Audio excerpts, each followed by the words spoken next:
कृष्ण चैतन्य प्रभु नित्यानंद श्री अद्वैत गदाधर शिवासादि गौर भक्त वृंद श्री रूप सनातन भट्ट रघुनाथ श्री जीव गोपाल भट्ट दास रघुनाथ एही छे गोसाई कोरी चरण वंदन यहाँ हैते विघ्नाश्रे अभीष्ट पूरन अभीष्ट पूरन अभीष्ट पूरन। ये 7वां सत्र है प्रेम संपुट का और प्रियांगना के वेश में आकर ठाकुर जी स्वयं अपने प्रेम के बारे में प्रिया जी से जो विवरण सुन रहे हैं देवांगना के रूप में, तो उन्होंने जो प्रेम के लक्षणों की पहले बात करी कि जो प्रेम होता है वो स्वरूप से ही उसकी प्रीति होती है, उसके गुण दोष पे विचार नहीं वो करता। और प्रेम के जो लक्षण है उसके ऊपर प्रिया जी ने बात की कि जो प्रेम होता है, और जब हम प्रेम की बात कर रहे हैं हम इसको साधक के स्तर पे भी साथ साथ में सोचते जाएं कि प्रेम के लक्षणों में ये है कि एक उसमें निर्भयता होती है, वो निडरता होती है, वो किसी से भी नहीं। इसीलिए उन्होंने सिंह का एक बहुत बड़ा दृष्टिकोण लिया था कि निर्भयता ऐसी रहती है कि एक साधक किसी से उसको डरना नहीं चाहिए, उसको अपने मन में किसी के तानों से किसी की आलोचना से जैसे प्रेम उसका पुष्ट होता है उसी प्रकार उसको अपने रास्ते के ऊपर ठाकुर जी के प्रति वैसे ही चलते जाना चाहिए। और प्रेम में एक अलग तरह का उन्माद होता है, मस्ती होती है, और वो रस जो उसको मिलता है तो उसी के वो और नव नवायमान उसके अलग अलग जो उसको अनुभव होते हैं उसके लिए ही वो प्रेम आगे बढ़ता रहता है।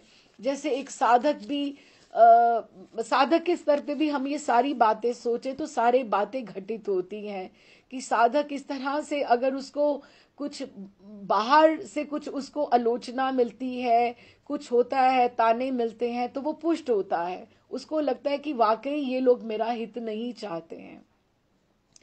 और प्रेम में ताप भी है और शीतलता भी है। ताप अर्थात दुख बाधाएं तो आती ही आती हैं, लेकिन शीतलता, लेकिन कितनी संतुष्टि उसको होती है, कितनी उसको आत्मीयता प्रेम से मिलती है, उससे वो अपने रास्ते की तरफ अग्रसर होते हुए आगे बढ़ता जाता है।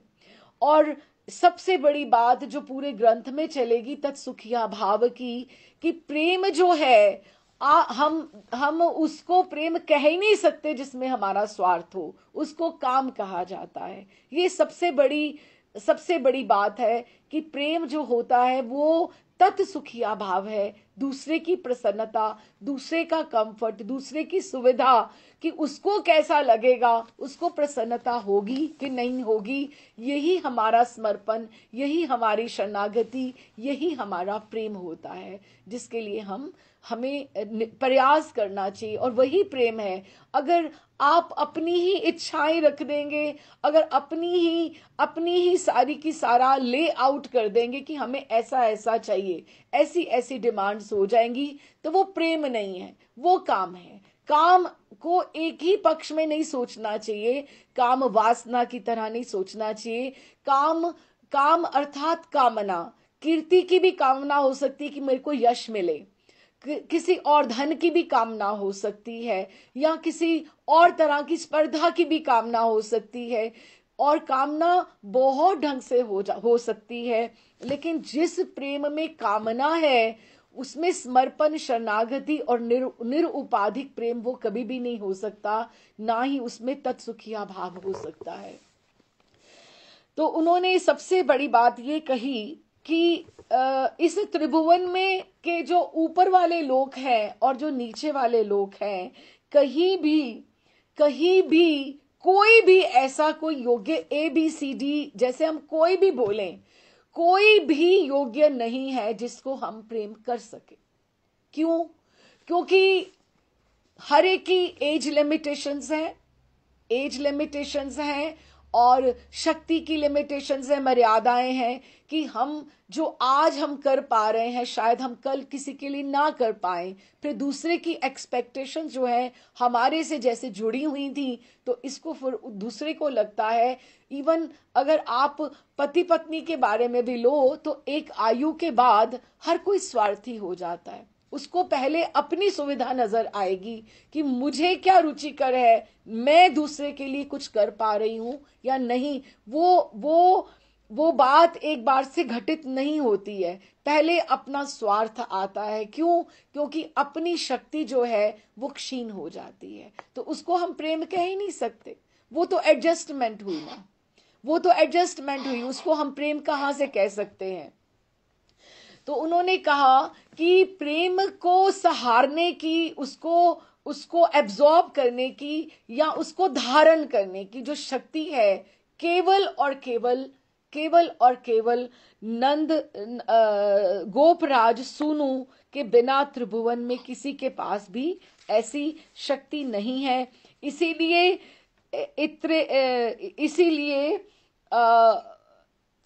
एत्रैव गोष्ठ भुवि काशनन ताम्यात कि वृंदावन की भूमि ऐसी है कि यहाँ पर रमणियां जो हैं अपने तारतम्य के अनुसार, अर्थात अब ये बात बहुत ज्यादा समझने वाली है जो पूरी की पूरी चलेगी। हम लोग बहुत बार ये कहते हैं कि ठाकुर जी हर एक के अपने हैं, इंडिविजुअल है, ठीक है। मेरे अपने हैं, मेरे परिवार में अगर 4 जन हैं तो मेरे परिवार के 4 जनों के ठाकुर अपने हैं, क्योंकि मेरा प्रेम ठाकुर जी के वो एक रास्ता है मेरे लिए ठाकुर जी तक पहुंचने के लिए और ठाकुर जी का मेरे प्रति आने के लिए, ठीक है। जब मैं ये ठाकुर जी की बात कर रही हूँ, प्रियालाल जी की बात कर रही हूँ, दोनों की बात कर रही हूँ, तो अभी ये एक रास्ता है, सबके इंडिविजुअल ठाकुर हैं। तो ये जो मेरा प्रेम है एक मेरे पात्र की तरह है। तो अब एक हम बात बिल्कुल अच्छे से समझ लें, ये वाली बात जो है, ये जब तक हम नहीं समझेंगे हम ठाकुर जी को जस्टिफाई नहीं कर पाएंगे। 100% जो है ठाकुर जी का प्रेम है, वो हमें उनके नजर में, उनकी दृष्टि में कोई भी कम नहीं है। जितनी मैं अच्छी हूं, ये भी अच्छा है, ये भी अच्छा है, ये भी अच्छा है। वो सबको उतनी ही करुणा देना चाहते हैं जितनी वो मुझे देना चाहते हैं, ठीक। अच्छा, अब दूसरी बात क्या है कि मैं ठाकुर जी का प्रेम 100% है, वो हमें उतना देना चाहते हैं। लेकिन मेरा प्रेम जो है, हो सकता है वो 40% हो, अर्थात मेरा प्रेम जो है ठाकुर जी के लिए, मेरा 40% मेरा 100% है। कि मैं अब देखो ना, मैं बेस्ट से बेस्ट अपना अगर करूंगी तो ठाकुर जी की वो जो चार्ट है उसमें शायद 40% आएगा, ठीक है। हो सकता है एक जन का इधर 50 हो, एक जन का 60 हो, एक जन का 70 हो, तो ठाकुर जी हमारे पात्रों में उतना ही भरेंगे जितना उनको प्राप्त हो रहा है। ये बेसिक बार चार्ट आप अगर सोचो, अगर ये हम इसको समझ के चलेंगे तो हमें कुछ भी मुश्किल नहीं होगा। लेकिन हम ठाकुर जी को उनके हिसाब से 100% उनको नहीं दे पाते हैं, क्योंकि उनका जो घड़ा है वो कहां से भरता है, वो प्रिया जी से भरता है। क्योंकि प्रिया जी का जो प्रेम है उनके लिए वो एकदम से निपुण है, परवीन है, और वो फ्लॉलेस है, जिसको हम विदग्ध कहते हैं कि उसमें कोई भी त्रुटि नहीं है। हम अपना 100% अगर देते हैं तो शायद एक हो सकता है कि कोई, मैं जैसे एक पत्नी हूं या एक मैं माँ हूं, तो मैं अपना बेस्ट देती हूँ, हो सकता है कोई माँ अपना बेस्ट और अच्छा देती हो। मेरा वो बेस्ट था, उसका वो बेस्ट है, इसका मतलब ये थोड़ा कि वो आइडियल हो सकता है उससे तीसरी कोई और अच्छी हो। ठीक है ना। तो इसलिए ठाकुर जी हमारे पात्र में उतना ही लौटाते हैं जितना हम उनको देते हैं, 40%, 50%। और ये हमारे, ये तारतम्य है। अब ब्रिज गोपियां तो बहुत है। उज्जवल नीलमणि में रूप गोस्वामी पाद ने लिखा, इतनी तरह की उन्होंने नायिका के बारे में लिखा, किसका कैसा स्वभाव है, किसका कैसा स्वभाव है। तो वो उनको उनको उनके हिसाब से, उनके स्वभाव से, दो बहनों का ही स्वभाव नहीं एक जैसा होता। एक परिवार में 4 बहनें हो तो 4 बहनों का ही स्वभाव एक जैसा नहीं होता, नहीं होता ना। तो एक परिवार में अगर हम देखें 8-10 लोग हैं तो सबके स्वभाव अलग अलग हैं। तो हर कोई ठाकुर जी को अपने हिसाब से प्रेम कर रहा है ना, तो ठाकुर जी उनको एक जैसा कैसे लौटा देंगे, नहीं लौटा पाएंगे ना। ठाकुर जी उतना ही लौटाते हैं जितना हम उनको देते हैं। तो इसी तरह से वृंदावन में जैसे हम बोले, अब हमने सखियों के शाम भी पढ़ा था, ग्रंथ पढ़ा था, है ना। तो उसमें भी कितनी सखियां थी, लेकिन ठाकुर जी सबका कितना ध्यान रखते थे, कितना ध्यान रखते थे। लेकिन इसमें कोई ये तो नहीं हुआ कि सबको तारतम्य के हिसाब से देते थे। कुब्जा को भी दे रहे हैं, चंद्रावली को भी दे रहे हैं, राधा रानी को भी दे रहे हैं, ललिता जी को भी दे रहे हैं, इला को भी दे रहे थे, विभा को भी दे रहे थे, उजरी को भी दे रहे थे, पाटला को भी दे रहे थे, चंपा को भी दे रहे थे, और सब उससे उनसे प्रसन्न थी। ये तारतम्य है। क्योंकि जितनी जिसका पात्र है, जिसने जितनी अपनी एफर्ट लगा के प्रयत्न करके ठाकुर जी के लिए किया है, उतना वो उनको हमेशा लौटाते हैं। और ये वृंदावन में ही संभव होता है, क्योंकि वृंदावन में जो प्रेम है वो निरुपाधिक प्रेम है, कि उसमें तत् सुखिया भाव है, वो उनके लिए है। तो जिस तरह से कोई, जिसे भी साधक ठाकुर जी को जो प्रेम करता है, तारतम्य के हिसाब से ठाकुर जी उसको लौटाते हैं। ठीक। अब दूसरी बात ये कि काल, कर्म, माया तथा इंद्रियों आदि के द्वारा सब नियंत्रित है। हम अपनी बात करते हैं, हमें काल भी है, क्या पता कब मर जाना है, कब काल आ जाएगा। हमारे कर्म बंधन भी हैं कि हमें अब है, हम बाहर, हम ये इस समय कथा कर रहे हैं, हो सकता है कोई इस समय जॉब पे हो, वो नई कथा सुन पा रहा हो, या हो सकता है उसके घर में कुछ इस तरह की प्रॉब्लम हो जो नई कथा सुन पा रहा है ना। तो ये काल और कर्म और माया, हो सकता है कोई कहे नहीं क्या आवश्यकता है, कल परसों तक तो लिंक आ ही जाएगा, मैं अभी थोड़ा दूसरा काम कर लेती हूँ, है ना। तो ये माया भी हो गई। ठीक है। इंद्रियों आदि के द्वारा नियंत्रित है, कि हम जो हैं सारे के सारे कठपुतली हैं, तो हम तो किसी के योग्य हैं ही नहीं कि हम किसको प्रेम कर सकते हैं। क्योंकि और जैसे हम हैं ऐसे ही हमारे, देखो ना, दो चीजें होती हैं, एक विषय एक आश्रय। जैसे प्रिया जी आश्रय हुई और ठाकुर जी विषय हुए, सब्जेक्ट विषय जिसको बोले कि प्रिया जी प्रियतम को प्रेम करती हैं तो ठाकुर जी उनके विषय हैं। तो हम भी किसी को प्रेम करते हैं ना, लेकिन वो हमारे योग्य हो ही नहीं सकता। क्यों? क्योंकि वो भी काल, जैसे हम काल में बंधे हुए हैं, वो भी काल में बंधा हुआ है, दूसरा भी वो कर्म में बंधा हुआ है, माया में बंधा हुआ है, अपनी इंद्रियों के द्वारा वो बंधा हुआ है। वो कैसे परफेक्ट हो सकता है? क्योंकि हम भी परफेक्ट नहीं है, वो भी परफेक्ट नहीं। तो फिर कहीं ना कहीं जाकर संबंधों में जाकर, कहीं ना कहीं जाकर हमें निराशा हो जाती है कि हमने किसी के लिए इतना किया, दूसरे ने तो उतना किया ही नहीं। क्यों? क्योंकि उसका स्वभाव सबसे पहले आया। अभी देखो ना, स्वभाव हर एक का अलग अलग होता है। अभी तो हम लोग बहुत वृद्ध हो जाएंगे ना, जब तो और हमारी गलतियां बाहर आनी शुरू होंगी। क्यों? क्योंकि अभी हम लोगों में इतने हम लोग नहीं बूढ़े हो गए कि हम अपनी गलतियों को नहीं छिपा पाते, हम अपने स्वभाव से, अपनी विल पावर से उसको नियंत्रित कर लेते हैं। किसी के सामने ऐसा नहीं बोलना, मुंह बंद रखो। लेकिन जब भी थोड़ा थोड़ा इंसान वृद्ध होता जाता है ना, थोड़ी थोड़ी, नहीं तो हम कहते नहीं वो सठिया गया है, वो सठिया गया है, इसको पता नहीं लगता कि क्या बोलना है क्या नहीं बोलना, वो बच्चे जैसा हो गया है। तो वो क्या होता है कि वो जीवन की जो कमियां है ना स्वभाव की, उस समय उनके पास विल पावर नहीं रही, तो वो सबको नजर आनी शुरू हो जाती है। इस समय हम अपने स्वभाव की कमियां छिपा सकते हैं, लेकिन ठाकुर जी इन सब चीजों से बहुत ऊपर है। ना ठाकुर जी को माया है, ना कोई काल है, ना कोई कर्म है, ना कोई बंधन है। आप देखो, नव नवायमान है। राधा रमन जी, अगर आज आप अगर 30 साल पुराना कोई पिक्चर निकाल लो, तो ठाकुर जी आज ज्यादा सुंदर लग रहे हैं। और हम अपनी 30 साल पहले की पिक्चर निकालें और आज की निकालें, तो हम बिल्कुल नीचे जा रहे हैं, डिटीरियोरेट हो रहे हैं।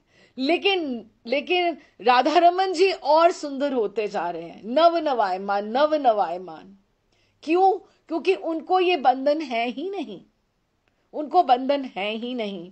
तो उन्होंने ये कहते हैं कि पूरे के पूरे लोकों में अगर कोई प्रेम करने योग्य है तो वो, क्योंकि श्री कृष्ण में माधुर्य इतना अधिक है कि वो मथुरा नाथ और द्वारिका नाथ भी जो है, मथुरा वाले कृष्ण भी और द्वारिका वाले भी कृष्ण में उतना माधुर्य नहीं है, उनमें ऐश्वर्य ही अधिक है। लेकिन ब्रजेंद्र नंदन श्री कृष्ण संपूर्ण रूप से वो ऐसे माधुर्य, पूरे के पूरे चिन्मय विग्रह उनका माधुर्य युक्त है कि वो अपनी भगवत्ता को भूल के कभी किसी का माखन चुरा रहे हैं, कभी किसी का घाघरी मटकी उठवा रहे हैं पनघट के ऊपर, किसी से ऐसे हाथ फैलाकर कुछ मांग रहे हैं, कभी किसी को दान मांग रहे हैं कि मुझे तुम कर दे दो। उनमें इतनी चंचलता, इतनी चपलता, इतनी सुंदरता है कि उनका प्रेम नव नवायमान है और वो अपनी भगवत्ता को भी भूले हुए हैं। इसलिए एकमात्र वही प्रेमी होने के योग्य हैं। और भी संपूर्ण रूप से अन्य अभिलाष तथा स्वसुख अनुसंधान का लेश मात्र गंध भी हृदय पे में रहने पर भी कभी भी यथार्थ प्रेमी का हुआ ही नहीं जा सकता। और अगर हमारे मन में कोई भी इच्छा है कि, अगर हमारे में कोई भी इच्छा ऐसे बची हुई है कि हमें ये चाहिए, तो हम प्रेमी हो ही नहीं सकते हैं। हाँ, तो इसका एकमात्र ब्रिज गोपियों के अतिरिक्त ये प्रकार का भाव कहीं भी दिखाई नहीं देता, क्योंकि जो गोपियां हैं वो तत् सुखिया भाव में ही अवस्थित रहती हैं। वो, उनको ना तो अपना लोक धर्म का वो ध्यान रखती हैं, ना वेद धर्म का, ना देह धर्म का, ना लज्जा, ना धैर्य, देह सुख, आत्म सुख कि मेरी देह को क्या गर्मी चाहिए, सर्दी चाहिए, आत्म सुख, आत्मीय मेरे क्या कहते हैं, परिजन क्या कहते हैं, कोई ताड़ना करता है, कोई भर्त्सना करता है, सभी चीजों को ताक पर रखकर वो केवल और केवल मात्र श्री कृष्ण के प्रेम सुख के लिए उनको प्रेम करती हैं। तत् सुखिया भाव उनमें ये नहीं। हमें सबसे पहले अपना ध्यान आता है कि हम अपने कंफर्टेबल जोन में रहकर ठाकुर जी से प्रेम करते हैं, अपना समय निकाल कर प्रेम करते हैं। लेकिन ब्रिज गोपियों का जो प्रेम है वो ऐसे बंदिशों में बंधा हुआ नहीं है। अच्छा जी, अब उसके बाद ये इन्होंने बड़ा सुंदर एक ये भाव किया जिसको हमने प्रारंभ किया था कि प्रेमा ही काम इव भाति वाही वही कदाची। ये वाला जो श्लोक है 58 श्लोक है। हाँ, 58वां ये श्लोक है, बड़ा सुंदर कि तुम कहती हो, देवांगना को बोलती हैं, प्रिया जी कहती हैं कि तुम कहती हो कि ठाकुर जी में विवेचना की भावना नहीं है, कि वो एनालिसिस नहीं कर सकते हैं, विवेचना एनालिसिस करना, कि वो नहीं कर सकते हैं कि कौन कौन कामी है और कौन प्रेमी है, या कि चंद्रावली में प्रेम अधिक है या राधा रानी में अधिक प्रेम है। लेकिन मैं तुम्हें बताऊं कि ठाकुर जी ही एक ऐसे निपुण हैं, कलावान हैं, जिनको समझ में आता है, जो तुम्हारे आंसुओं की कीमत जानते हैं। दुनिया भर के लिए तुम आंसू बहा लो, कितने भी संबंधों के लिए समझा लो, कर लो, लेकिन एक ही ऐसा है जो जिसको तुम्हारा प्रेम समझ आता है, तुम्हारे प्रयास समझ आते हैं। तो इसीलिए कभी कभी बाहरी रूप से प्रेम भी काम के समान प्रकाशित होता है। इससे प्रियतम श्री कृष्ण को असीम सुख प्राप्त होता है। किंतु कभी कभी किसी व्यक्ति में काम भी प्रेम के समान दिखाई पड़ता है। लेकिन जैसे एक हंस होता है, हंस पानी को और दूध को अलग कर सकता है, उसमें ये विवेचना है, वो विवेचना शक्ति उसमें है कि इसमें क्या दूध है और कितना। तो अब देखो, जगत में बिल्कुल उल्टा है। जगत में कोई भी आपसे कितनी गुड्डी गुड्डी बातें करेगा या कितनी अच्छी अच्छी बातें करके अपना मतलब, अपना स्वार्थ सिद्ध करेगा।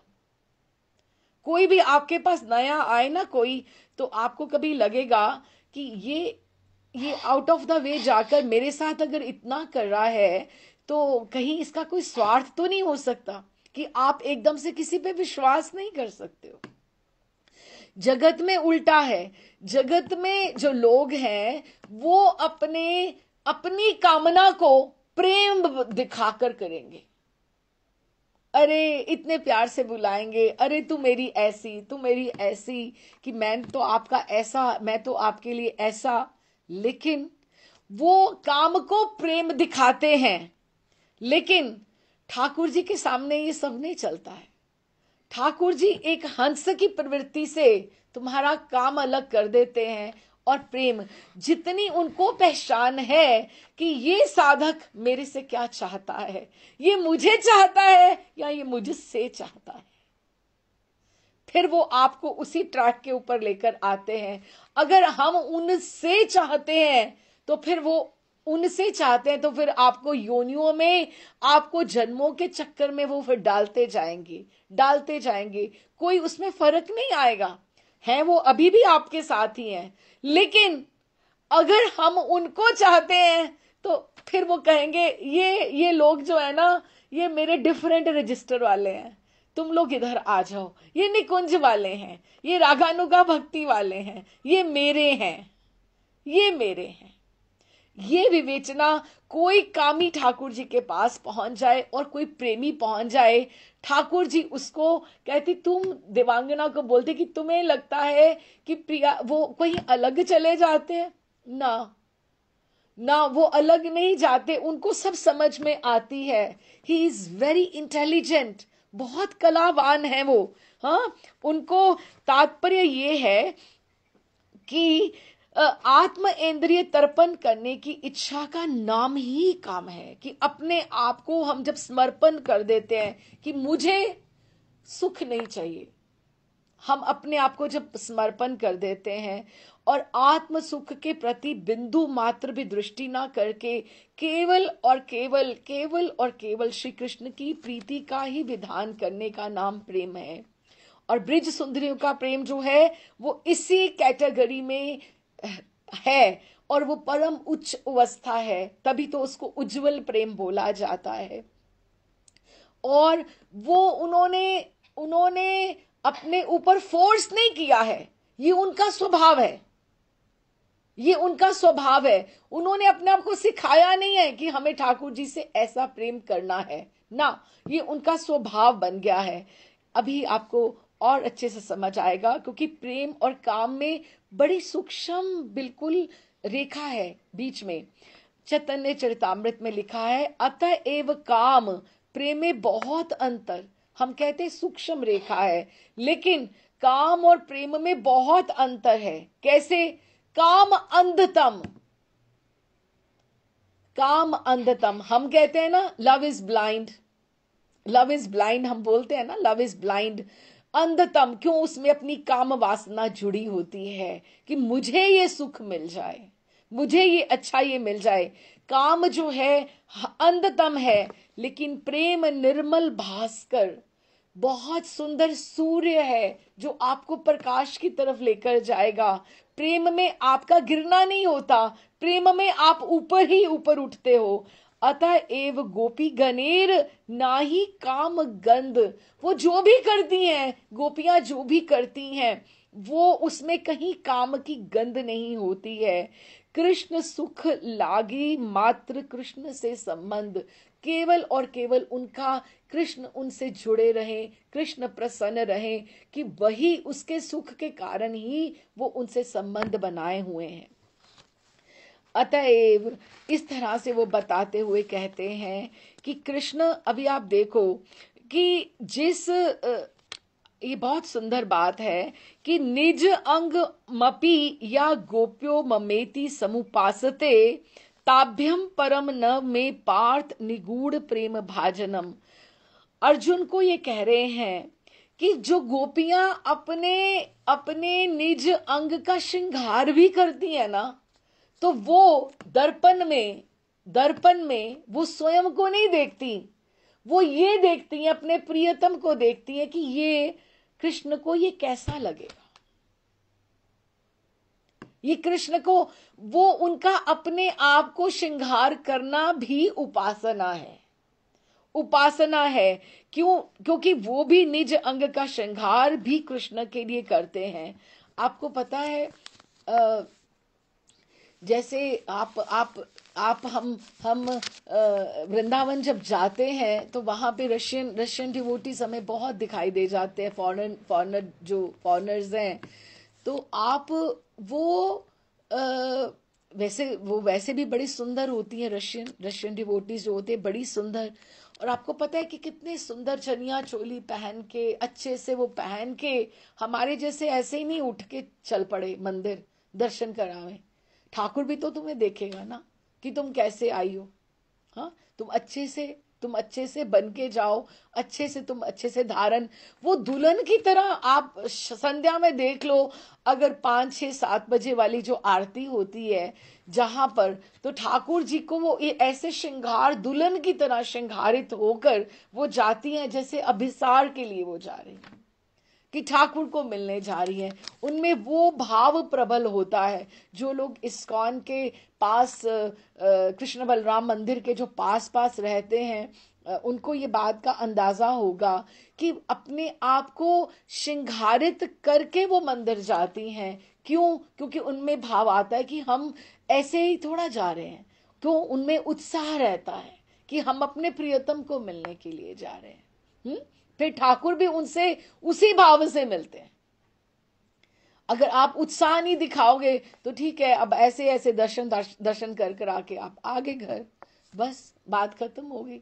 अगर आप उत्साह से जाओगे, वही बात है ना, अपने पात्र में आप क्या लेकर जा रहे हो। जो पात्र में उत्साह लेके जाओगे तो वो भी आपको उत्साह ही देंगे ना उतना।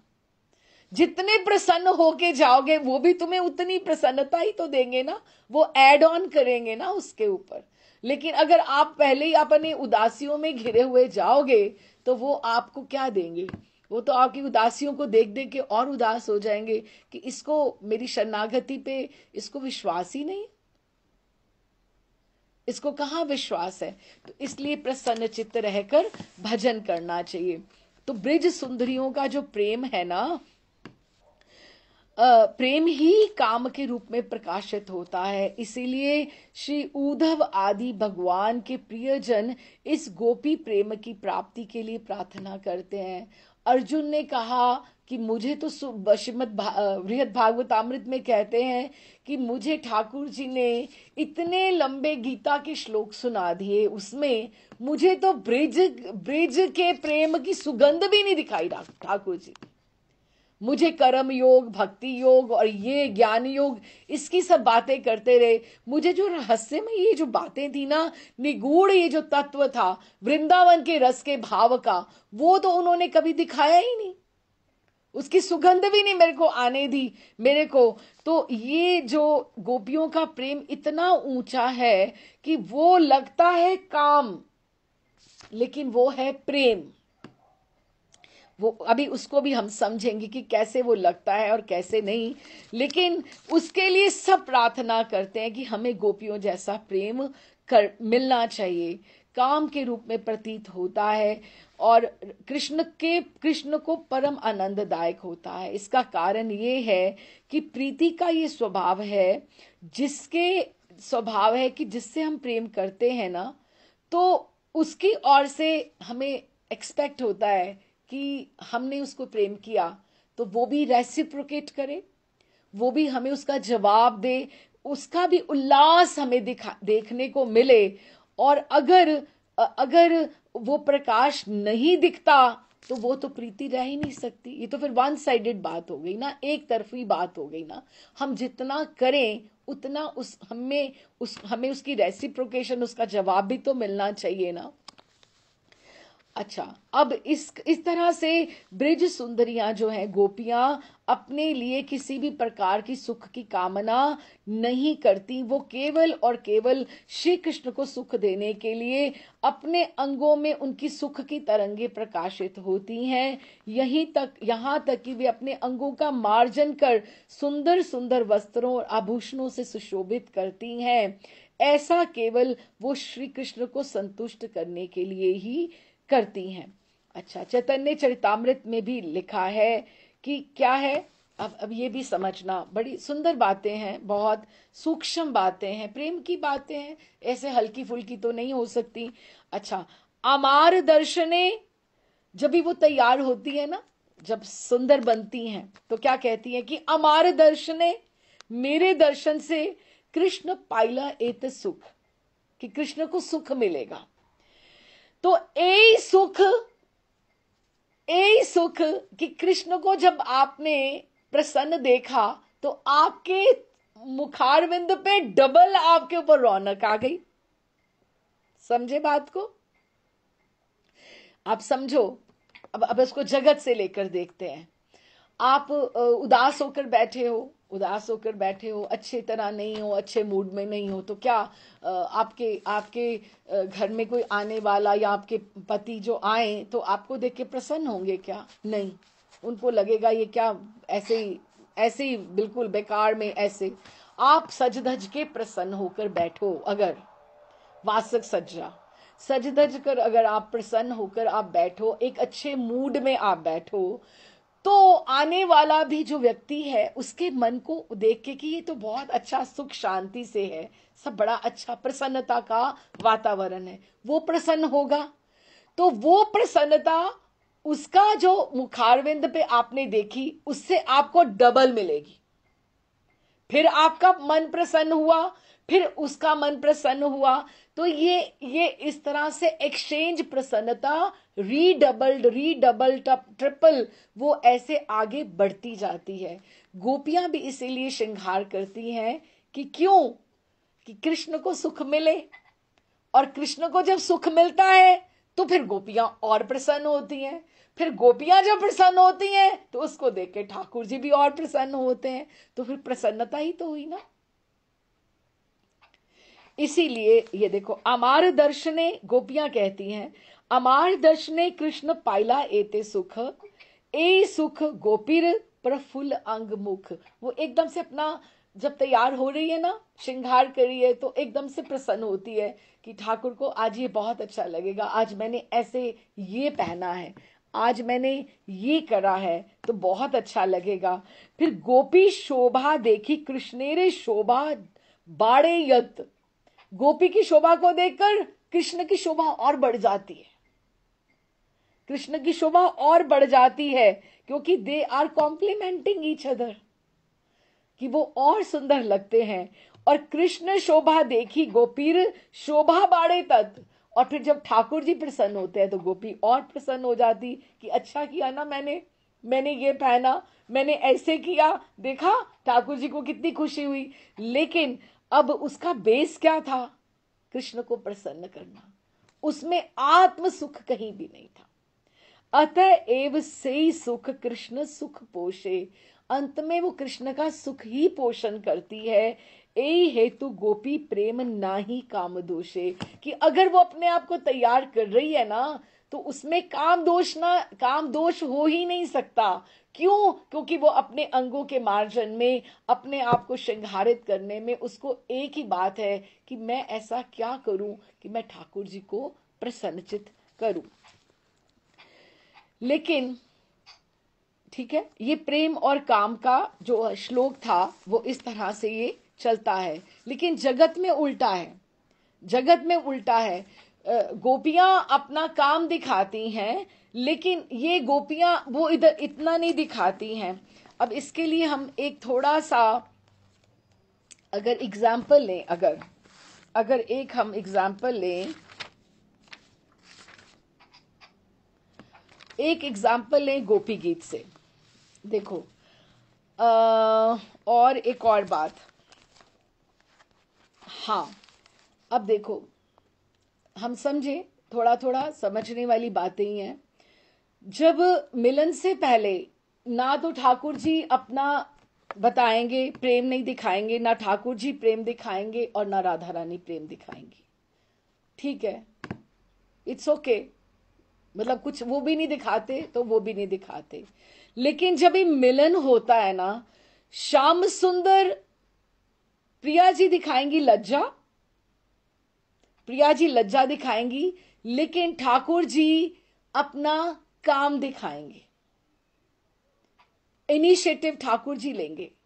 क्यों? क्योंकि वो प्रिया जी अगर काम दिखाएंगी, काम अर्थात कि मुझे ये चाहिए, मुझे ये चाहिए, लेकिन वो अपना नहीं दिखाएंगी, क्योंकि फिर तो नायिका में लघुता आ जाएगी, नायिका छोटी पड़ जाएगी, है ना।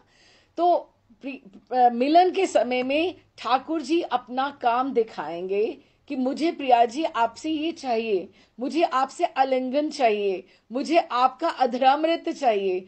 ये इस तरह से ठाकुर जी इनिशिएटिव लेंगे, लेकिन प्रिया जी लज्जाशीला होंगी। ठीक है। लेकिन विरह में क्या होता है? विरह में राधा रानी का जब एकदम से जैसे गोपियों का जैसे श्वास ही बंद होना शुरू हो जाए कि श्वास लेने की भी जगह ना रहे, तो फिर उनका प्रेम प्रकट होना शुरू हो जाता है। सामने सामने नहीं दिखाएंगी। अब इसको अब हम यहाँ पे लें, अब जैसे ये है ना, ये हमारा पांचवा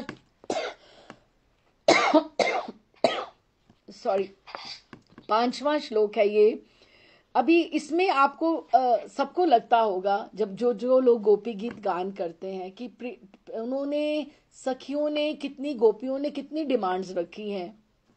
मुझे हाथ पकड़ा दो, अपना हाथ दे दो, आप अपने चरण, आप अपने हमारे हृदय पे आप अपने चरण स्थापित कर दीजिए, हमें आप अपना मुखारविंद का दर्शन कराओ। कि ये लगता है कि जैसे ये काम है, ये उनका प्रेम है। नहीं है। अभी देखो ना, और ये गोपी गीत तो प्राण है पूरा का पूरा। देखो, विरिचिता भयम वृष्णु धूर्यते चरणमीयुषां संसृते भयात् कर सरोरुहं कांत कामदं शिरसि देहिनां श्रीकर गृहम्। ये पांचवें श्लोक में उन्होंने क्या कहा कि आप अपना सुकोमल जो कर है, हे ठाकुर जी, आप हमारे जिस हाथ से आपने लक्ष्मी जी को ग्रहण किया है, आप हमारे सिर पर रख दो। एक चीज मांगी उन्होंने, नहीं तो सामने सामने मिलन में वो कभी नहीं मांगती, कुछ भी मिलन में वो कभी नहीं मांगती, क्योंकि ये विरह में है। ठाकुर जी अंतर ध्यान हुए हैं, तो इसीलिए वो मांग रही हैं। फिर अगर आप दूसरी बार अगर देखो 6वें श्लोक में, भज सके भवत किंकरी स्मनो जल रुहाननम चारु दर्शया। हम अबलाओं को अपना वे परम सुंदर सांवला सांवला मुख आप दिखला दीजिए। चारु जल रुहाननम चारु दर्शया, कि आप हमें अपना मुखारविंद, मांग रही है ना, मांग बढ़ती जा रही है ना, क्यों? क्योंकि वो विरह में है। उसके पश्चात अगर आप अगला अगर हम देखें, हाँ देखो, फिर अगला आता है 7वें श्लोक में आता है, फणिफनार्पितम ते पदाम्बुजम कृणुकुचेषु नाम क्रंदिरच्छयम, कि आप अपना जो चरण है हमारे हृदय के ऊपर रख दो।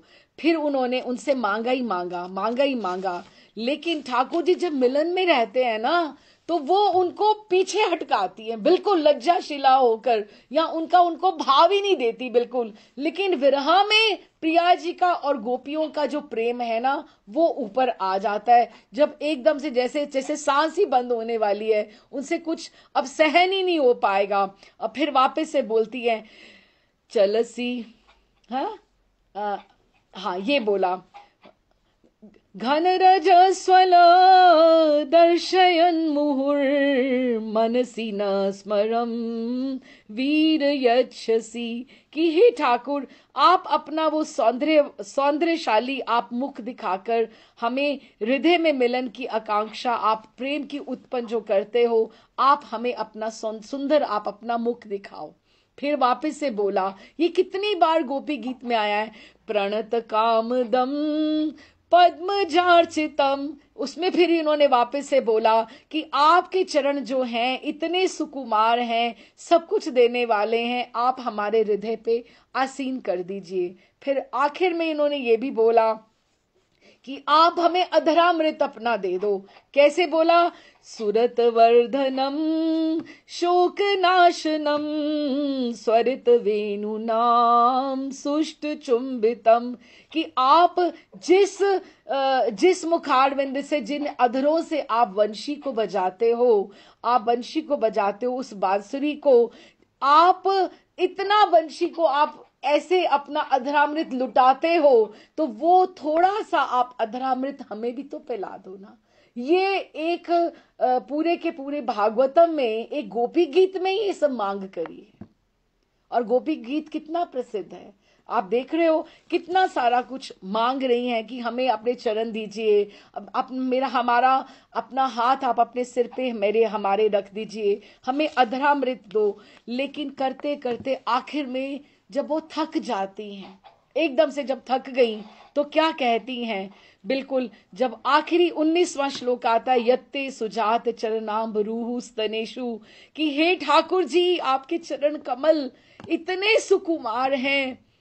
अब ये उनका मन बोला कि वो दिखा रही है काम कि मुझे अधरामृत चाहिए। अब आई बात, मुझे आपका हाथ चाहिए, मुझे आपका मुखारविंद चाहिए, मुझे ये चाहिए आपसे, मुझे ये चाहिए। लेकिन आखिर में वो क्या कहती हैं कि आपके चरण कमल इतने सुकुमार हैं, हम अपने हृदय पर भी डरते डरते उनको उनका भाव से रखती हैं कि उन्हें चोट ना लग जाए। और उन्हीं चरणों से आप रात्रि के समय घोर जंगल में छिपे छिपे भटक रहे हो, आपको कितना कष्ट हो रहा है। क्या कंकड़ पत्थर आदि की चोट लगने से उनमें पीड़ा नहीं होती? हमें तो इसकी संभावना से ही चक्कर आ रहा है, हम अचेत होती जा रही हैं। हे कृष्ण, हे श्याम सुंदर प्राणनाथ, हमारा जीवन तुम्हारे लिए है, हम तुम्हारे लिए जी रही हैं और हम तुम्हारी हैं। ये विरह में ये बातें सब निकल कर आई। और जब उन्होंने उनके चरणों का ध्यान किया तो क्या किया, क्योंकि उनको यही अपने लिए नहीं चाहिए, क्योंकि ठाकुर जी के चरण इतने सुकुमार हैं, इतने सुकुमार हैं कि उनको लगता है उनके चरणों को कितना कष्ट हो रहा होगा, उनको जल्दी से वापस आ जाना चाहिए। इसीलिए वो अपने काम को दिखा रही हैं, काम को, वो काम प्रकट हो रहा है, लेकिन वो है किसके लिए? ठाकुर जी के सुख के लिए है ना। तो क्या हुआ, वो तत्सुखिया भाव है कि ठाकुर जी के सुख के लिए वो जो प्रकट कर रहे हैं, कि ये सारे के सारे जो भाव गोपी गीत में उन्होंने लिए हैं, वो लगता है कि काम है, वो ये मांग रही हैं, वो ये मांग रही हैं, वो ये मांग रही हैं ना, वो केवल और केवल यही चाहते हैं कि ठाकुर जी के चरणों को कष्ट हो रहा है, वो इधर उधर वन में घूम रहे हैं, उनके चरण सुकुमार हैं, उनके हाथ सुकुमार हैं, इतनी रात्रि में क्या आवश्यकता है उनको इधर उधर घूमने की, वो आ जाए ना। तो उनको लगता है कि अगर हम ये कहेंगी कि हमें ये चाहिए ठाकुर, आप हमें ये दो, हमें ये दो, तो शायद हमारे वो काम को देखकर वो आ जाए, वो अपने प्रेम को काम दिखाने का प्रयास करती हैं। बिल्कुल ये जगत से बिल्कुल उल्टा है। और विरहा में ही ये बात होती है कि विरहा में ही प्रिया जी या गोपियां ये इस तरह से ये दिखाती हैं। तो फिर श्री कृष्ण की जो 16,000 महर्षियां अपने हास्य युक्त कटाक्ष, मनोहर भू नर्तन, रूप सुरत मंत्र, निपुण अनंग बाणों के द्वारा भी श्री कृष्ण को इंद्रियों के द्वारा विमोहित कर ही नहीं सकती, क्योंकि ठाकुर जी में बहुत विवेचना है, उनमें उनको बहुत समझ में आता है कि कहाँ प्रेम है और कहाँ काम है, उनमें विवेचन शक्ति बहुत अधिक है। अगला श्लोक पढ़ते हैं। श्री राधिका जी कहने लगी, हे सखी, जिस समय कोई रमणी ये कहे कि मैं अत्याधिक रूप से मुझ में काम अग्नि के द्वारा संतप्त हो रही हूं, शीघ्र ही मुझे प्राण नायक के पास ले चलो। अभी विरह भाव गोपी गीत की बात आ रही है, सेम वही कि शीघ्र ही मुझे प्राणनाथ के। तो ठाकुर जी को बहुत अच्छा लगता है कि कभी तो इन्होंने भी बोला कि मुझे कुछ चाहिए, हमेशा तो मैं ही कहता रहता हूं प्रिय मुझे आपसे ये चाहिए, आपसे ये चाहिए, लेकिन उस समय भी उसको कामिनी नहीं कहा जा सकता। क्यों?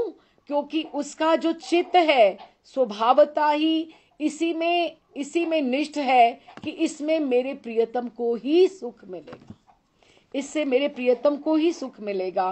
प्रियतम के सुख के लिए जो काम भाव प्रकाशित होता है उसे काम नहीं कहा जा सकता, और वो तो प्रेम ही है। अब इसको श्लोक को पढ़ते हैं। कृशांतिक सखी, जब कोई सखी को कहती है, अरे अरे सखी मुझे तुम ले चलो, मुझे ठाकुर के पास ले चलो, नयाशु निकाम तपताम, मेरा बहुत मन एकदम से हो रहा है कि मैं ठाकुर को मिलूं। हालांकि मिलन के समय में तो वो लज्जाशीला होती है, लेकिन विरह के समय वो अपनी गरज दिखाकर कि मुझे ठाकुर से मिलना है, लेकिन उसको भी पता है कि ठाकुर भी मेरी प्रतीक्षा में होंगे, मेरे मिलने से, मेरे जाने से उनको कितनी प्रसन्नता होगी। वो काम दिखाती हैं, लेकिन उसका जो काम के पीछे वो कामिनी है ही नहीं, वो उनका प्रेम ही है। क्यों? क्योंकि वो ठाकुर को सुख देना चाहती अपने मिलने से।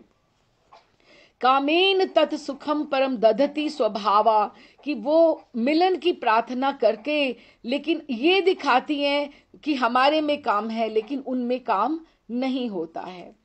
अच्छा, अगला फिर कहते हैं, सखी ब्रिजेंद्र नंदन प्रेम के समुद्र हैं। सखी,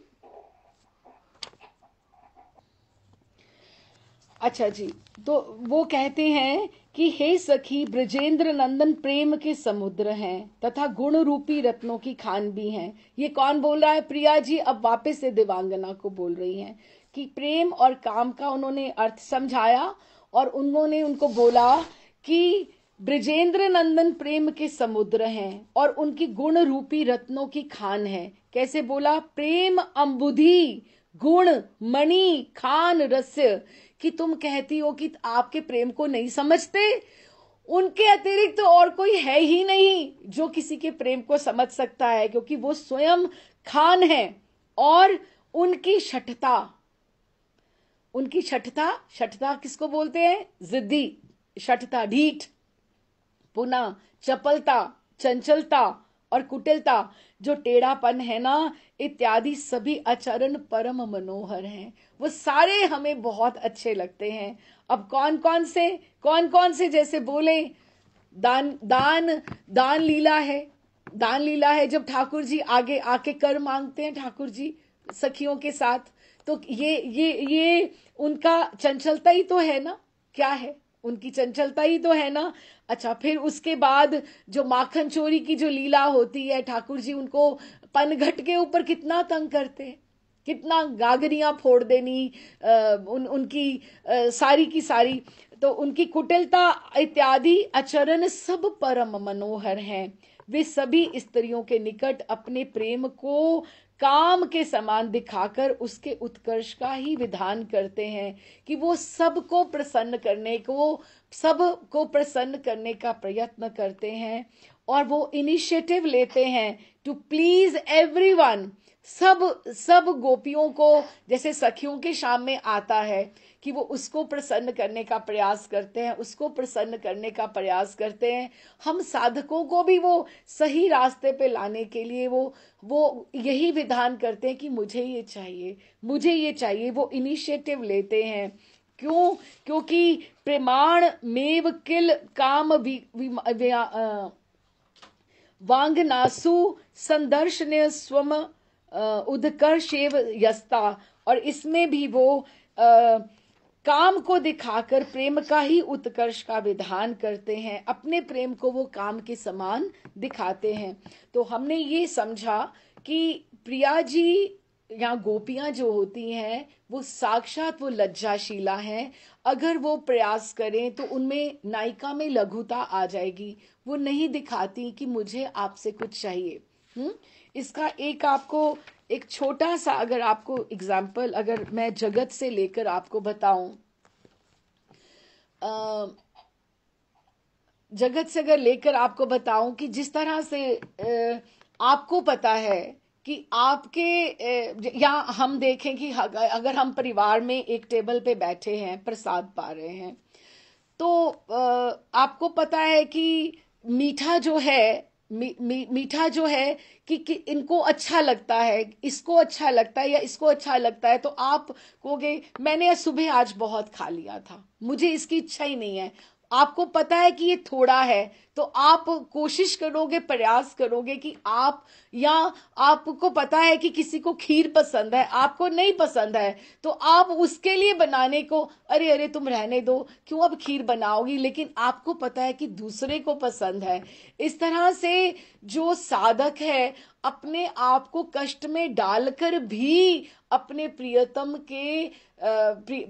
के आनंद का विधान करने के लिए प्रयासरत रहता है। क्योंकि आपने खीर खानी, ये नहीं कहना आज मेरा भी मन था खीर खाने का इसलिए मैंने बना ली, आज बारिश हो रही थी ना, मेरा मन हो रहा था मीठे चावल बनाऊं। क्यों? उसको पता है कि उसके प्रियतम को मीठे चावल पसंद है, तो मैं उसके लिए मीठे, लेकिन वो खुद कष्ट लेकर वो अपने आप प्रयास करती है, तो वो दिखाती है कि काम, कि मुझे मेरा मन था लेकिन वो काम नहीं है। क्यों? क्योंकि उसका जो बेसलाइन है कि मेरे प्रियतम ये खा के प्रसन्न होंगे, मीठे चावल उनको अच्छे लगते हैं, खीर उनको अच्छे लगती है, तो वो अपना काम दिखा के कि मेरा भी आज मन हो रहा था इसीलिए मैंने ये सब बना दिया।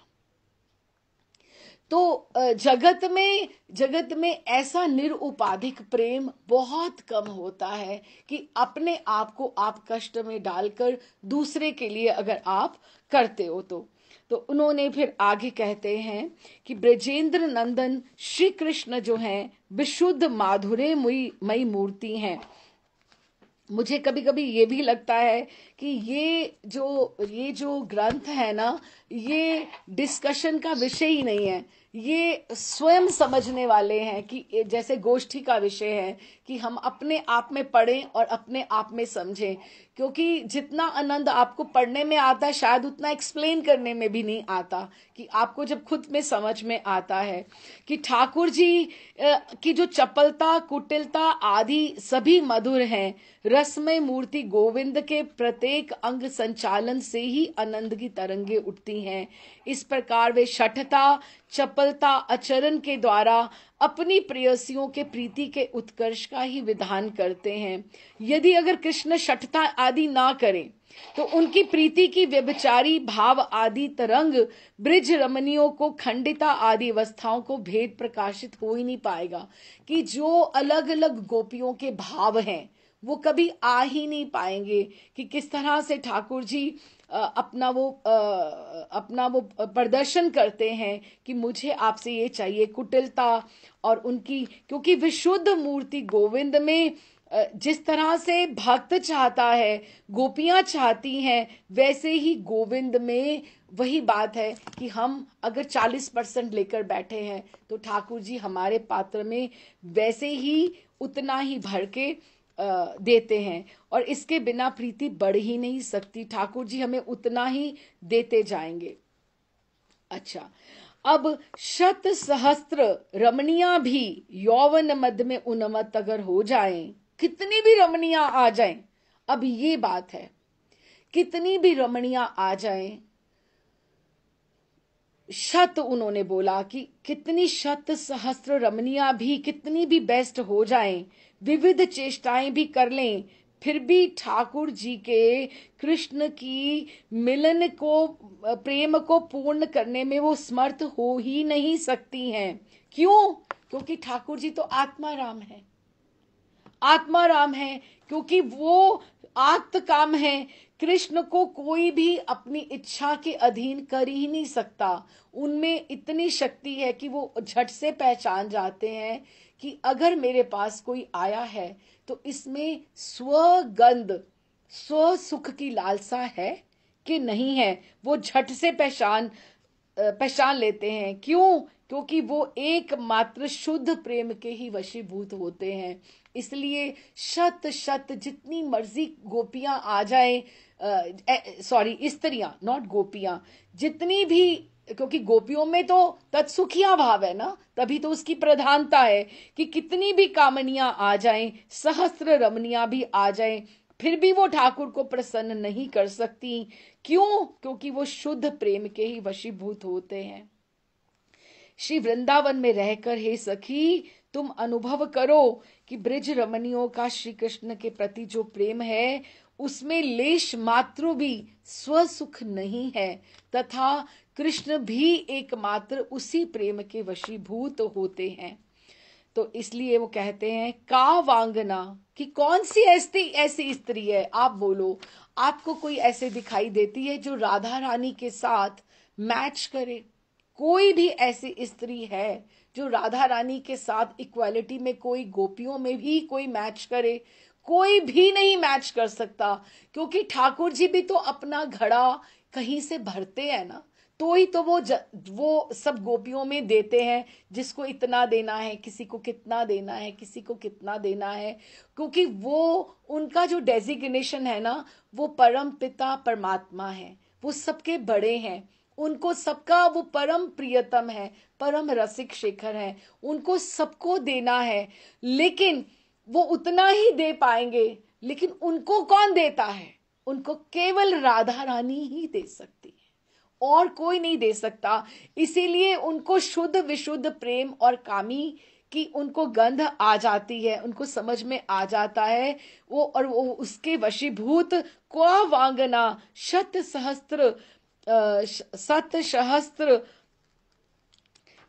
सहस्त्र मुष्य कामा, कि इतनी कामनियां इकट्ठी भी हो जाएं, प्राप्ते मध्य कला प्रभवंतु यता, किसी में भी ठाकुर जी किसी से भी प्रसन्न नहीं हो पाते, क्योंकि वो केवल और केवल प्रेम तदत्र, जिसमें विशुद्ध प्रेम है, जिसमें केवल और केवल विशुद्ध प्रेम है, उसी से वो तृप्त होते हैं। इसीलिए ठाकुर के पास अगर कोई भी काम सुख की लालसा लेकर जाता है तो वो अनिष्ट ही है, वो विशुद्ध भक्ति नहीं है। इसके आगे बोलते हैं, यद्यपि ब्रिज की सभी रमणियों का प्रेम निरुपाधिक है।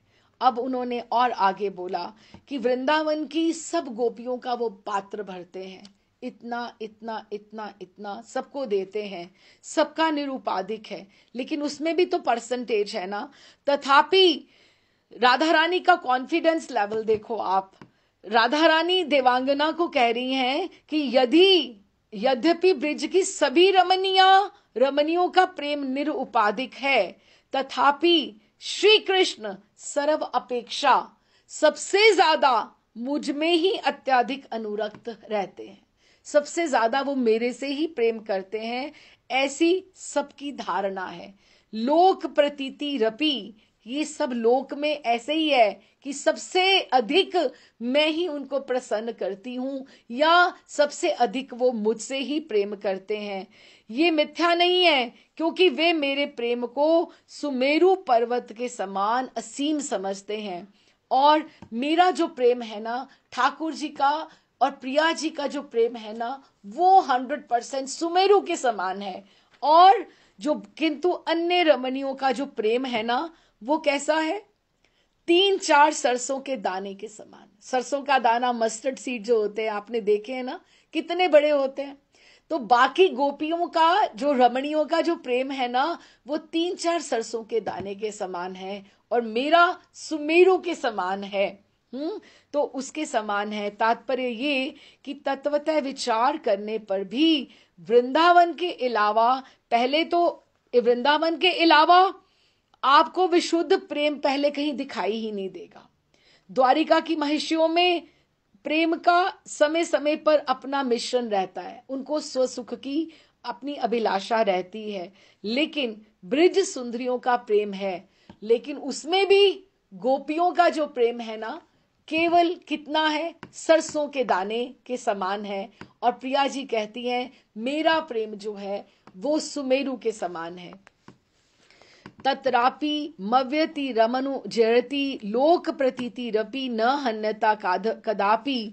हाँ, कि लोग ऐसे कहते हैं और मेरी सखियां भी ऐसी कहती हैं। मैं भी अपने वक्ष पर हाथ रख के कहती हूं कि जो ठाकुर जी की मेरे में आसक्ति है ना, प्रिया जी का आत्मविश्वास देखो कि प्रिया जी कहती है वो उनको देवांगना आई है, वो उनको कहने के लिए कि तुमने बड़े अयोग्य स्थान पर प्रेम किया है, ना उनमें लज्जा है, ना धर्म है, ना शील है, उनमें उनके लिए सारे एक ही बराबर हैं। और इधर प्रिया जी क्या कह रही हैं? ठाकुर जी कितना प्रसन्न हो रहे होंगे सुनकर भीतर से कि वो कहती कि जो मेरा प्रेम है ना ठाकुर जी के प्रति, या ठाकुर जी का मेरे प्रति जो प्रेम है ना, वो सुमेरु के समान है, वो सबसे बड़ा है।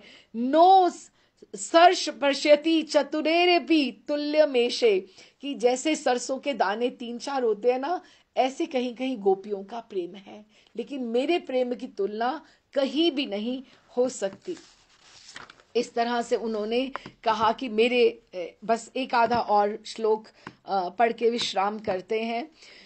तो अतएव श्री राधिका का प्रेम ही सर्वापेक्षा अत्याधिक है, इसे तत्व विचार से भी जाना जा सकता है। अच्छा, अब और बड़ी सुंदर मोड़ ले रही है ये कथा। यहां से क्या कहती हैं कि अरि सखी, श्री कृष्ण अन्य नायिकाओं के प्रेम के अनुरूप ही उनके प्रति अनुरक्त होते हैं। आपको समझ में आई बात कि श्री कृष्ण अन्य नायिकाओं के प्रेम के अनुरूप, वही बात आ गई ना बार चार्ट की, 40% 50%, आप जितना करोगे आपको उतना ही देंगे। अन्य नायिकाओं के प्रेम के अनुरूप ही उनके राग के प्रपोर्शन में, उनके प्रेम के प्रपोर्शन में उनको प्रेम देते हैं। वे जितने परिमाण में अनुरक्त होती हैं, जितने पोषण में वो अनुरक्त होती हैं, उतना ही ठाकुर जी उनके साथ विहार करते हैं। इसमें कृष्ण का तो दोष है ही नहीं, साफ साफ उन्होंने बोल दिया। अब देवांगना उनको चिढ़ाने के लिए आई हैं, उनको पूछने के लिए, बोलने के लिए आई हैं, और प्रिया जी क्या बोल रही है कि इसमें ठाकुर जी का तो कोई दोष है ही नहीं है, किंतु यदि कभी इस नियम का व्यतिक्रम होता है तो उसमें श्री कृष्ण को सुख प्राप्त नहीं होता और मुझे भी दुख प्राप्त होता है। अर्थात प्रिया के प्रेम की तुलना में अधिक प्रीति दिखाई जाए, हाँ, अथवा अधिक विहार किया जाए तो उसमें श्री कृष्ण को सुख प्राप्त नहीं होता। इसका कारण ये है कि श्री कृष्ण की आकांक्षा के अनुरूप आस्वादन देने वाली उपयुक्त प्रीति उस नायिका में होती ही नहीं है। अतएव आकांक्षा की, जब वो, अभी देखो ना, सीधी सी बात, इसको मैं अगर सिंपलीफाई और करके आपको बताऊं कि इन्होंने बोला प्रेम अनुरूप मई रज्यति यत परासु, कि कोई उनको जितना देता है उतना वो ग्रहण करता है। रागा अनुरूप, अगर मैंने इतना राग किया इतना मुझे मिला, उतना ही उसमें ना अपराधेयते, ठाकुर जी का तो कोई दोष ही नहीं है, क्योंकि ठाकुर जी को तो 100% मिला ही नहीं। ठाकुर जी जब विहार करने गए तो देवादि व्यतिक्रम उपमेति, अगर लीलावश, दैव मतलब क्या बोला, अब देखो संकेत कुंज में प्रिया जी को बुलाया, अब इसको एग्जाम्पल से, इसको दृष्टांत से समझे।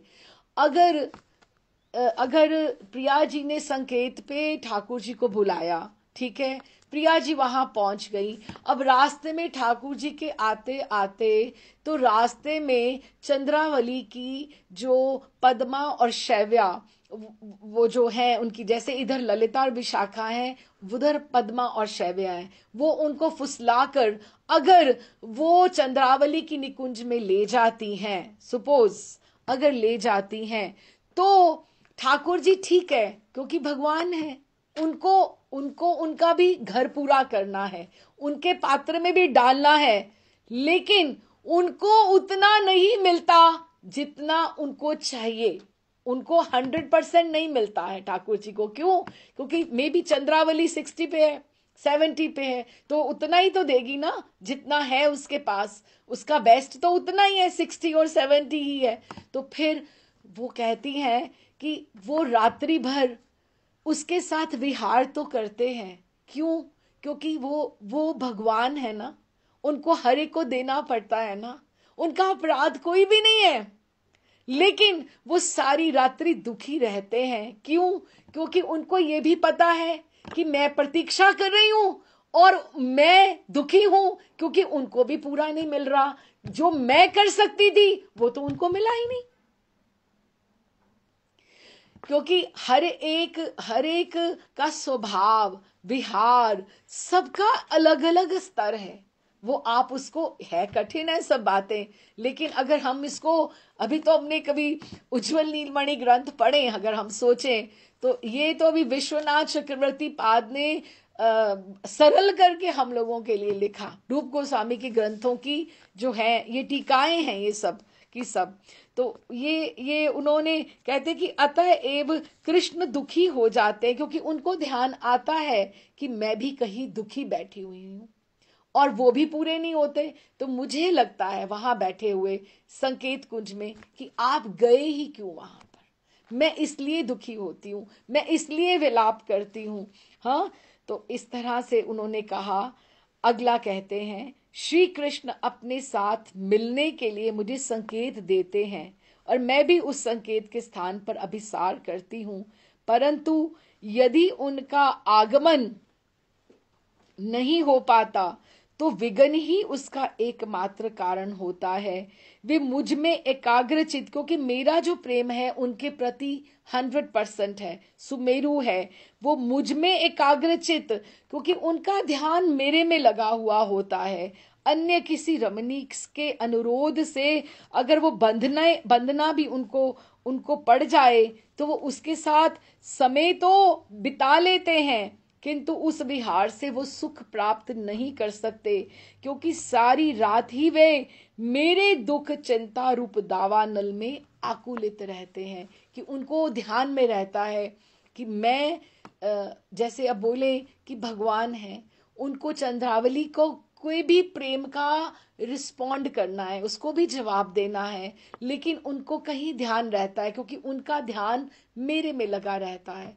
और ये बता कौन रहा है? ठाकुर जी को, देवांगना रूपी ठाकुर जी को प्रिया जी बता रही हैं कि उनको जैसे एक इतना विश्वास है, इतना प्रेम संपूर्ण ठाकुर जी का और प्रिया जी का इतना अलौकिक स्तर का है कि उनको समझ में आ रहा है कि इतना ये ऊंचे स्तर का है कि अगर वो कहीं और भी जाते हैं तो उनको उतना रस नहीं मिलता जितना रस मैं दे सकती थी यहाँ से। तो फिर उनको अच्छा नहीं लगता, कि उनको ये लगता है कि ठाकुर जी फिर आप गए ही क्यों, इसीलिए मैं विलाप करती हूँ, इसीलिए मुझे अच्छा नहीं लगता। और ठाकुर जी की छठता कुटिलता, वो जो सब सखियों के साथ रहती है, उसके लिए उन्होंने उनको बोला कि ये जो उनका मनोहर गुण है, हर एक को वो आगे बढ़ बढ़ कर वो देते हैं, रस देते हैं, रस का प्रयास करते हैं, इसीलिए कि उनमें विशुद्ध भक्ति का संचार हो। लेकिन फिर भी प्रिया जी का जो भाव है वो कहीं, अब ठाकुर जी की शठता को कितने ही मैं ग्रंथ तो बहुत, क्योंकि ये है ही इतना कठिन सा, जैसे शठता का ही अगर हम सोचें, अगर हम शठता का ही सोचें, एक अच्छी सी एक लीला पढ़ के विश्राम यहाँ करते हैं। जैसे ठाकुर जी की जो शठता है, ढीठपना है, इतना मनोहर है, इतना मनोहर है, इतना माधुर्यमय है कि आप उसकी तुलना किसी और से कर ही नहीं सकते। कितना इतना माधुर्य है ठाकुर जी में, इतना जैसे है ही नहीं। अभी जैसे एक पनघट की ही लीला हम ले, अगर पनघट की ही लीला लें तो सखियां आपस में जैसे बात करती हैं पनघट में कि हमारा हमारा इन्होंने, ठाकुर जी ने हमारा वो मटकी गागरी फोड़ दी, मेरा ये देखो, मेरी इसको चीर फाड़ दिया। तो हम सब मिलकर चल के कहती हैं कि ये यो नहीं मानेंगी। तब ये बोलते हैं कि आप ऐसा कि ऐसे हम सब मिलकर सब जाती हैं और जाके मैया को हम जाकर मैया को शिकायत करके आती हैं। ये ठाकुर जी के माधुर्य। अब आपको कौन से अवतार में, कौन से परमेश्वर में इतनी सुंदर माधुर्य लीलाएं मिलेंगी जो पनघट के भाव की हैं। और ठाकुर जी की ढीठता, चंचलता की बात कहें तो ये चंचलता है। तो जब उनको पता लगा, ठाकुर जी को ये पता लगा कि ये सब मेरी शिकायत करने जा रही हैं, तो वो उन्होंने क्या किया, अब चंचलता की बात करो, ये ठाकुर जी का सर्वश्रेष्ठ गुण है। वो स्वयं ही नवनागरी बनकर वो रास्ते में आकर खड़े हो गए। वो स्वयं ही नवनागरी बनकर वो स्वयं की कहीं से अचक कर आकर, तो वो आकर वहां पर आकर खड़े हो गए। और गोपियां ये सोच रही हैं कि ये कौन है नवनागरी, ये तो कोई और है, लगता है इसका भी घड़ा फूटा है। हाँ, तो वो उनको क्या कहती हैं सखी, वो कहती हैं अरे तुम्हें क्या हुआ। तो वो कहती हैं कि देखो देखो मेरी भी गागरी फोड़ गया है, देखो मेरी भी चुंदरिया उसने चीर गए हैं, और इतना निपट है, इतना निडर है, मुझे आंख दिखाता है, और देखो देखो मेरी कोमल बैया भी उसने पकड़कर मरोड़ गया है। कौन? ठाकुर जी स्वयं बोल रहे हैं। किसको? गोपियों को बोल रहे हैं और अपनी ही शिकायत लगा रहे हैं जैसे। ठीक है, तो उन्होंने कहा कि अच्छा तुम लोग, तू तो बहुत सुंदर है, तू इस तरह से अकेली क्यों आई? कहती मुझे क्या पता इतनी कुचाल करेगा, इतनी ढीठ है, मेरा तो उसका नाम लेते मेरा जिया कांप रहा है। तुम मेरी देखो देखो ये मोतियन की लड़ी भी वो तोड़ गया है, देखो मेरी तो मोतियन की लड़ी भी वो तोड़ गया है, तो दी गागर भी फोड़ गया है। तो कहती तुम अकेली क्यों आई यमुना तट पर, तुम्हें नहीं पता था, तू ब्रिज में नहीं आई है क्या? तो कहती अच्छा तो ऐसा कर, हम भी माँ के पास जा रहे हैं, तो तुम भी हमारे साथ चलो, तुम भी हमारे साथ चलो। तो उन्होंने जब वो गई तो सबसे आगे नवनागरी, कौन है नवनागरी? सांवरी सखी, ठाकुर जी स्वयं सबसे आगे वही लीड ले रहे हैं, बाकी सखियां राधा रानी सब पीछे। अब ढीठता की भी हद हो गई, जिस तरह से कि वो आगे जाके उनको बोलती हैं कि सुन ले यशोदा रानी, तो अपनी लाल की बढ़ाई ले कि सब लोक लाज तो उसने जमुना में जैसे धोए बहाई दी है। हाँ, कि मैं इस तरह से गई वहां पे यमुना जी पे स्नान करने और जल भरने के लिए गई, और देखो मैं तो तुम्हें बता भी नहीं सकती कि उसने मेरे साथ क्या क्या किया। मुझे लज्जा आ रही है कि देखो मेरी ये चुंदरी जो है ना, उसने झटक के फाड़ दी है, बिल्कुल ऐसी, इतनी कुचाल करी कि जितने रास्ते में मग में ठाड़े थे पुरुष स्त्रियां, सब मेरे को देख देख के हंस रहे थे। और मेरे को एकदम से लज्जा आ रही थी और एकदम से भ्रुकुटी चलाकर मेरे से वो मुस्कुराते हुए मेरे से नेत्र मिला रहे थे। अब ये देखो कैसे इनिशिएटिव लेते हैं, हर एक के साथ हर एक को खींचने का प्रयास करते हैं और कहते हैं अब क्या करूं। और कहती उसने ऐसे निर्लज्जताई करी मेरे साथ, मेरे को कहते हैं माँ तेरे को मैं कान में बताऊं, मेरे से तो बात ही नहीं हो रही। मुझे कहते हैं कबहू कहे बतारी तू अकेली क्यों आई है, क्या घर में तेरे पति से लड़ाई हो गई है क्या? तू ऐसा कर, तू मेरे भवन चल, मेरे से मित्रताई कर, तू मेरी सखी बन जा। विधना ने देखना तेरी और मेरी जोड़ी तो बहुत अच्छी बना दी है। हाँ, और नारायण स्वामी का ये पद है, जैसे वो बोलते कहते मुझे इतनी लज्जा आई सबके सामने, कहते कि तू मेरे घर चल, एक तो मेरे ये सब चुनरी फाड़ दी, एक मेरी गागिर तोड़ दी, सबके साथ सामने सामने मेरे को इतना बोला और अभी मुझे कह रहे हैं घर चल। हाँ, ये माँ को वो शिकायत कर रहे हैं। कौन? नवनागरी ठाकुर, पीछे सारी गोपियां हैं। तब नंदरानी जी ने कहा अरे सखी, मेरी लाल तो जाने, मेरा लाल तो यमुना जी की तरफ आज कहाँ गया होगा, कौन से वन में गैया चरावत होएगो, तू क्यों वाको वृथा दोष लगा रही है? तब सांवरी सखी बोली अरे माँ तू वाके गुण ना जाने, ये तो कहीं यहीं ऊधम करते डोलते होगा, जो तू ना माने तो हम तेरे को अभी दिखाए भी देंगी। इतना कहकर वो बाहर आ गई, सब आपस में कहने लगी अब अरे वीर, अब यशोदा को कैसे सांच दिलाएं, हम उसको कैसे साक्षी दिलाएं कि तेरे लाल ने ये सब कुछ कहा है। तो सांवरी सखी पता है क्या बोली? कहती है कि ऐसा करो कि सांवरी तो मैं हुई, मुझे ही लालजी बनाकर तो आप माँ को दिखा दो, मुझे ही दिखा दो। और ढीठता की भी तो कोई सीमा होती है ना, ढीठता की भी कोई सीमा होती, चपलता की। अब इससे ज्यादा क्या हो कि वो जब सब गोपियां शिकायत करने जा रही हैं, पहले तो आप ही ड्रामा किया, नौटंकी की, आगे आके खड़े हो गए कि मेरे साथ भी ये सब कुछ हुआ है। अब इससे ज्यादा छठता, ढीठता, लंगरताई, अब इसको क्या बोलोगे आप? इतना माधुर्य, इतना माधुर्य, वो फिर सबका घर क्यों ना भरे, सबके साथ पंगेबाजी क्यों ना करें वो। तो कहते हैं अरे वीर, यशोदा को कैसे सांच आवे? तो सांवरी बोली कोई बात नहीं, मुझे ही लालजी बना के दूर से यशोदा को दिखाई दो कि यही है तेरा लाला, इसी ने करी है, देख अभी हम इसको पकड़ के लाए हैं कि देख लो। अब तिहारो, श्याम सुंदर कौन से वन में गैया चरा रहे हो? तू कह रही थी कि गैया चरा डोल रहा होगा, यमुना जी की तरफ गया नहीं, तो तुम बोलो यही आ गया, हमने यमुना जी से पकड़ के लाई हैं। तब सबन ने कहा वाह हम्बे सखी, यही ठीक है, यही ठीक है, इसी को बना देते सांवरी, तो ये वैसे ही है। तो सांवरी ने कहा अच्छा आ जाओ, फिर थोड़े से मेरे कपड़े बदल दो, फिर थोड़े सा मेरी सहायता कर दो। तो जैसे ही सांवरी ने ओट करके अपना निज, जब भी वो लहंगा फरिया उतारा तो नीचे से पीतांबर निकल आया, अब निकलना ही था। पीतांबर जब निकला, निज स्वरूप प्रकट किया, तब एक संग सब सखी अचरज करके निहारबे लगी। ओहो, ये सांवरी है या सांवरो है? हम सांवरी को सांवरे बना रहे थे या सांवरा सांवरी बनी हुई थी? ये कौन है? ये सांवरी है कि सांवरा है?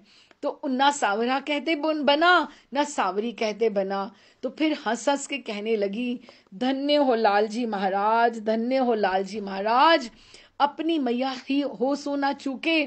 तब या बोले अरे मैं तो चतुर हूं, मैं चतुर हूं, वृंदावन में एक मैं ही तो चतुर हूं।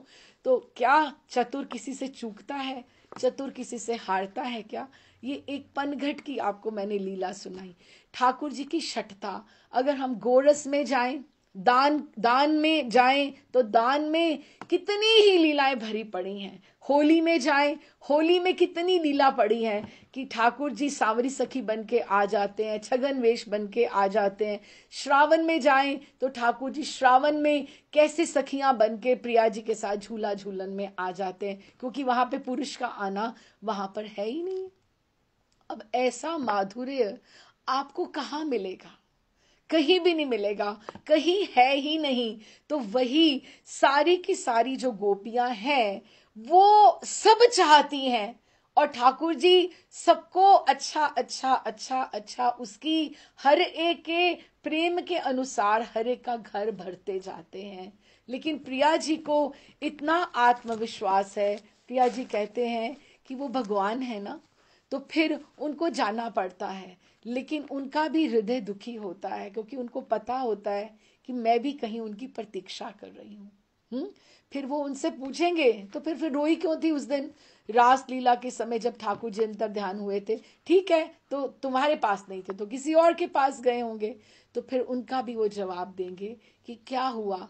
लेकिन अभी वी हैव ऑलमोस्ट डन ये जो सबसे हार्ड पोर्शन था प्रेम का, काम का। प्रेम क्या होता है, क्योंकि प्रिया जी के प्रेम के संपुट तक पहुंचने के लिए, ठाकुर जी के साथ अंडरस्टैंडिंग लाने के लिए वहां तक तो हमें पहुंचना आवश्यक था। लेकिन ये बात तो सिद्ध होगी कि ठाकुर जी प्रेम भी पहचानते हैं और काम भी पहचानते हैं।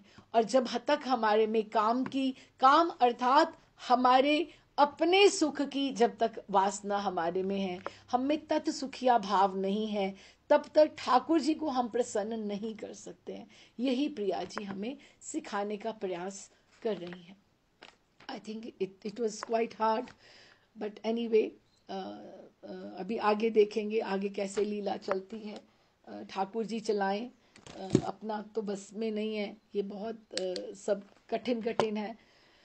तो आई होप, पर ठाकुर जी की जो शठता है, चपलता है, वो अपने आप में एक ऐसा मनोहर स्वरूप है कि प्रिया जी को वो भी सब भाता है, सब वही अच्छा लगता है। तो इसीलिए कह रहे हैं कि उनका कोई अपराध नहीं है, तो इसको अपराध मान ही मत, देवांगना को बोल रहे हैं। और ठाकुर जी देवांगना के रूप में वो सब सुन रहे हैं और भीतर से आनंदित हो रहे हैं, लेकिन ऊपर से फिर अपोज करेंगे, फिर उनको बोलेंगे अच्छा अच्छा ऐसा क्यों, ऐसा क्यों, ताकि वो प्रिया जी और अपने प्रेम का संपुट खोल खोल के अपना हृदय उनको दिखाएं। राधे श्याम जी, राधे श्याम। कृष्ण।